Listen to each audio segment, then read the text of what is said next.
Good morning, YouTube. This is Hillbilly. This is Tennessee Hillbilly in the Philippines.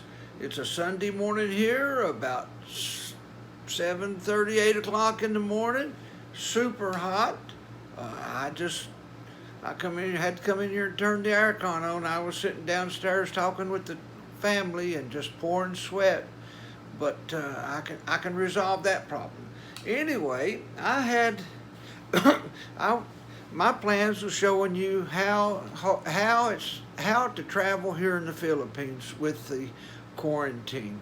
I had done a lot of videos this last couple of days showing you the gas prices, showing what it took to get travel passes, this, that, and the other. And for some reason, my videos were only about 1 or 2 seconds. I guess that was my fault. I don't guess, I know it was my fault. So today it's going to be a talk about. Well, this weekend, of course, Wednesday was payday for Daddy. And of course, we always go and buy our monthly supplies. But this month, something special. We went into Makiti to a very good meat shop.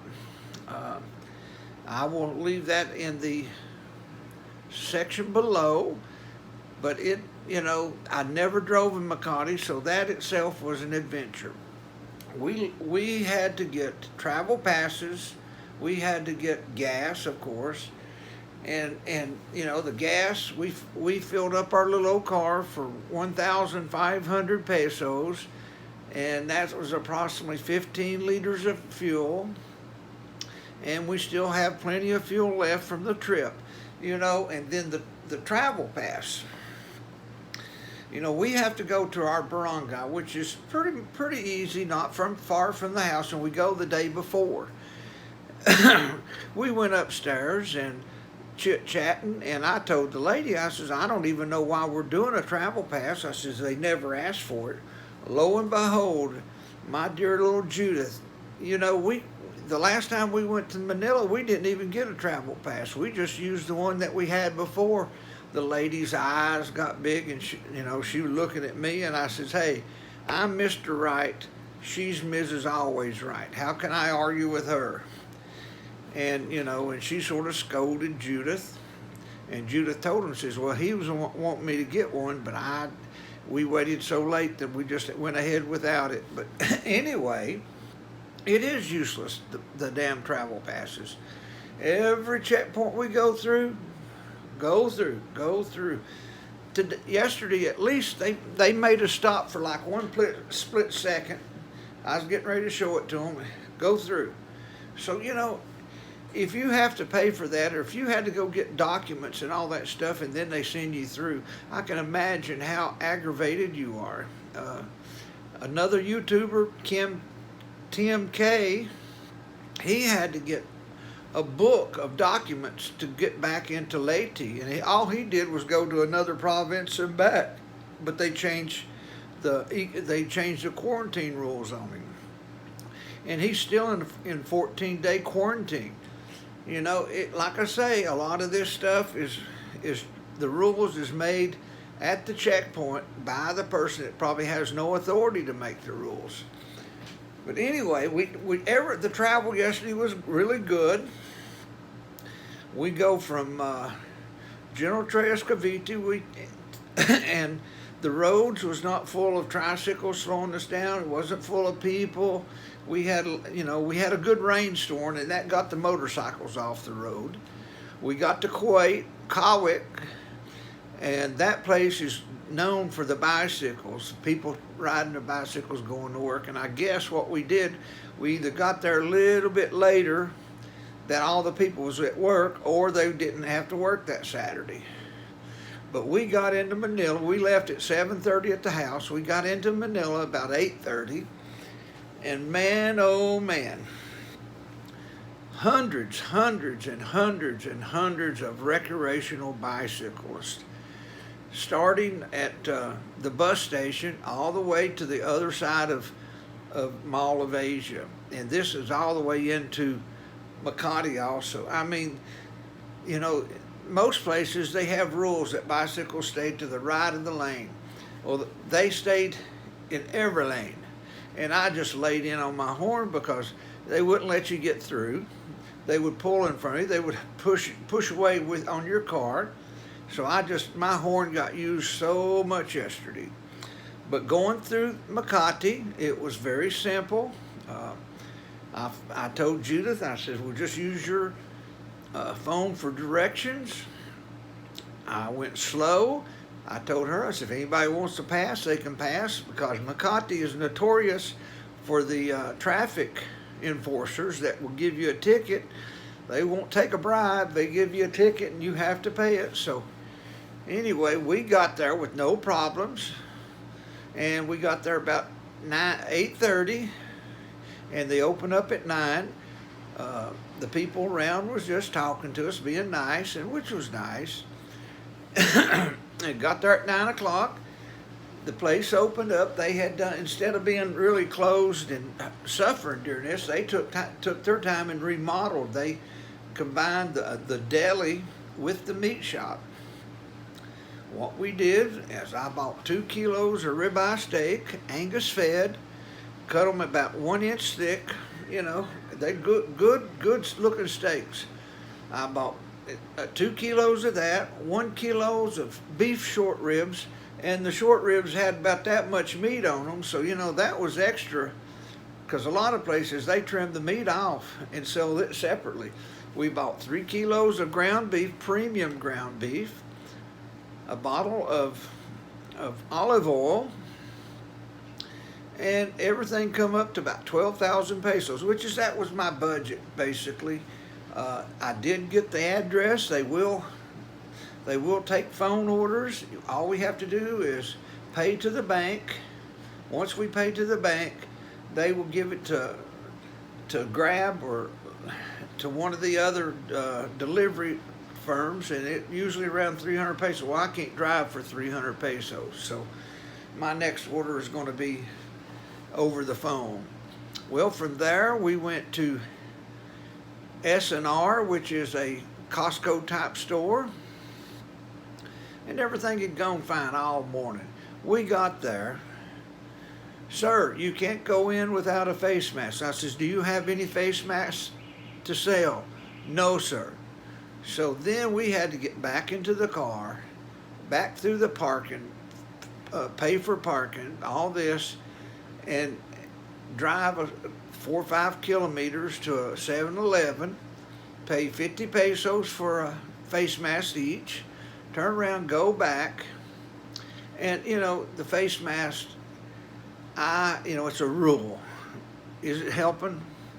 I don't think nothing helps. I don't think there's a problem with this COVID. In America, we have a store named Walmart. There's over 2 million people go into that chain of store a day. And, you know, they haven't had any breakouts because of that. So, you know, you're telling me that a face mask and a face shield is going to keep the world safe. I believe it's all about money. You know, somebody's getting rich off face shields, face masks, and also another rule. They, now here in the Philippines, if you drive a vehicle and you get on the toll road, it's a cashless toll. As of November the 3rd, they will not be accepting any cash on the toll. I mean, I don't see how they're going to do it, but that's the rule. So we got the RFI reader, put it on their, I let them install it. That way it would be installed properly. We put 1,000 pesos onto the card. They give us a credit card type thing too. And thank God they did. So here we take off through the first toll. Didn't read. Where's your card? Give them the card. They swiped it and they let us go. Well, we took care of our business, and coming back, the first toll, it still didn't read it. Where's your card? So basically, it's a card reader. It ain't a RFI reader. It didn't work. These RFIs, they cost 300 pesos. Plus you need to buy a load. What I just get through say about all the money? It's all about the money. Judith ordered one off of Shopee for 500 pesos. it didn't show up. So now, when it does show up, she's going to send it off. She said she's got it sold, but I told her, I said, I wouldn't even buy it. If you're not making money off of it, don't buy it. Just send it back. And then we stopped for lunch. And there was dine-in seating, so, that was good. I mean, that's the second time we've been into a restaurant since March or before. Can I use your CR? Oh, it's down at the end of the building. End of the building is about a kilometer. So here we go walking, and every time I walk by a guard, sir, you need to fix your mask. Sir, you need to do this. You need to do that. They wanted to put stuff on my hands, which is all in good. The Filipino people are scared. They've got them so scared. Every move, they're wanting to put something, they want to tell you to do something or put some kind of disinfectant on you. Anyway, we got through lunch, got back home. Judah stopped and got mussels and oysters in Cowick, which is, they come from the sea right there. And she went to the first person and asked for a discount. He wouldn't talk to her. So, he didn't even ask how many she was going to buy. She was planning on buying 10 kilos. So she turned around, she went to the next person, and she gave her a discount, and plus, she sold them by the bucket full. She put them on the bucket on there, and it was one price for like two kilos. So, of course, Judith made out like a bandit for that.